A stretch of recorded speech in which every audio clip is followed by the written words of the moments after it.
So I'm going to go just straight into our first question, and I'm going to pose our first question to Tanveer.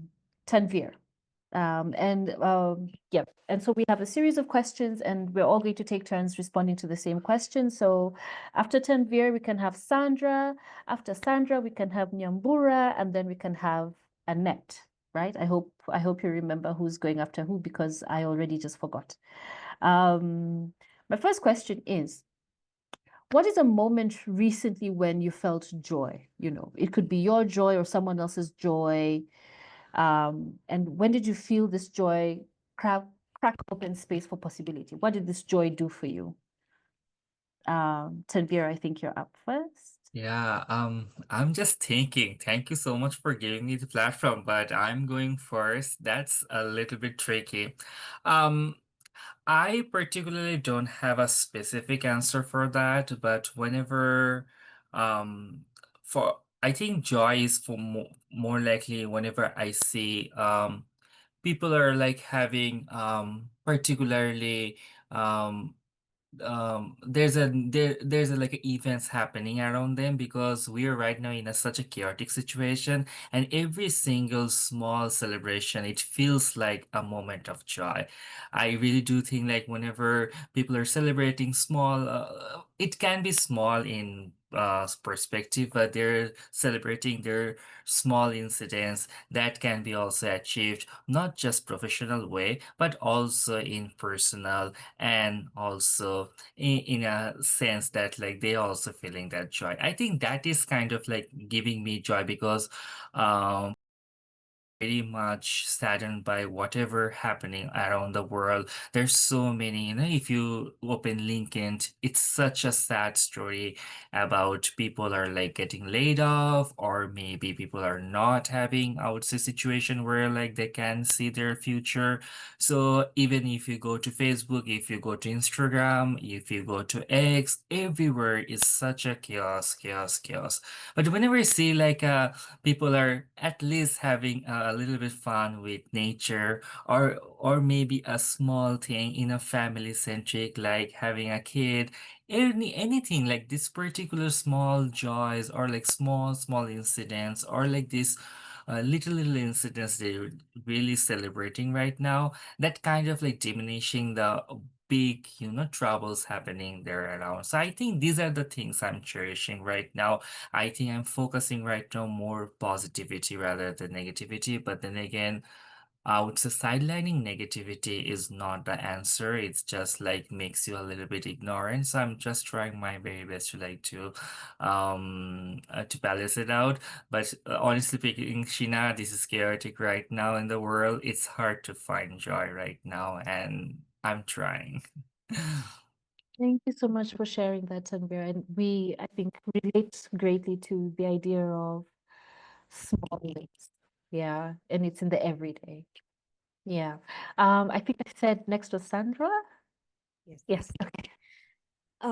So thank you, Tanveer, for that. I think Tanveer has aptly put for me, also how I has put for me in words how I feel right now. I feel like every time we go online, there's an overwhelming collective sadness and fatigue with everything happening at the global level, but also like the micro things happening within our immediate networks.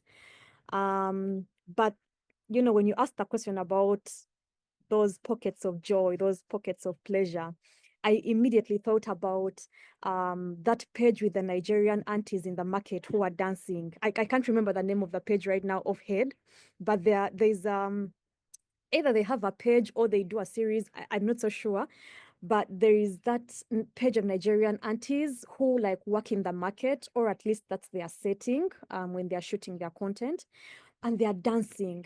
And for me, it brings me so much joy. I mean, of course, that is like the Nigerian aunties are symbolic of every other woman, especially women who are beyond a particular age, and how they are reclaiming technology and using the internet for joy, to create joy, not necessarily for working, not necessarily to create, it's just for their own joy, to bring joy for themselves, but also for others who are engaging with their content. So those videos bring me so much pleasure. And I think they were eventually featured in one of the current songs that's on right now. I think it's Shake It to the Max. They were featured in that in the remix.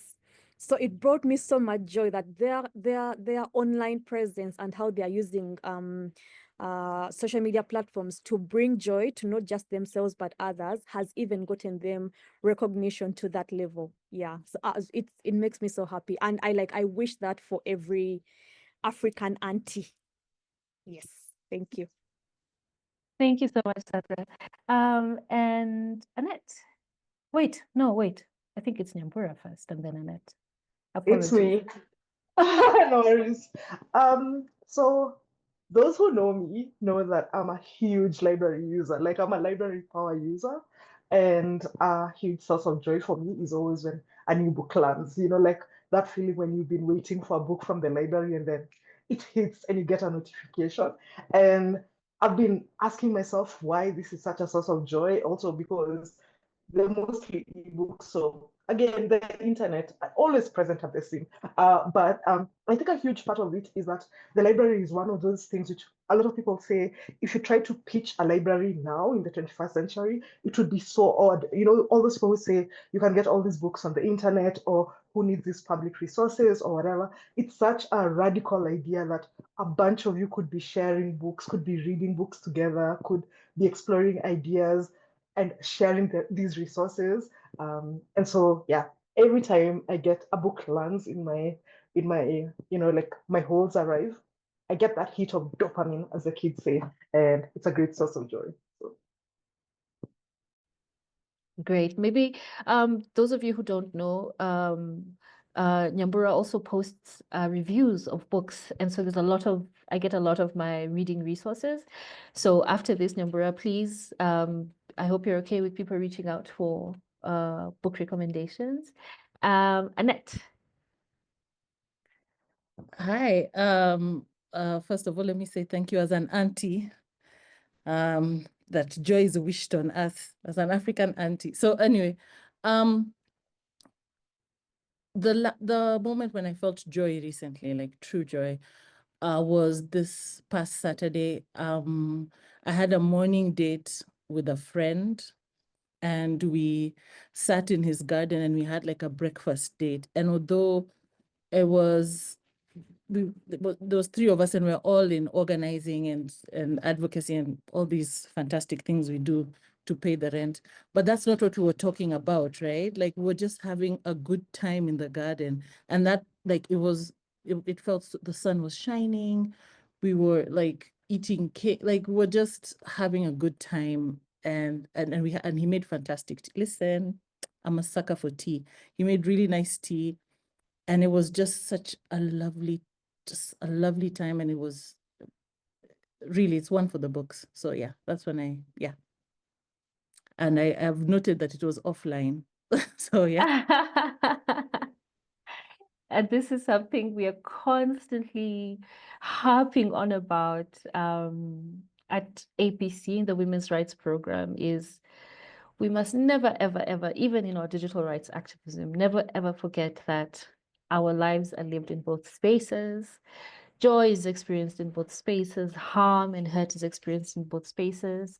Repair is also experienced in both spaces. And so our advocacy for greater digital access to digital rights is not to, undermine offline efforts. And so we also love offline.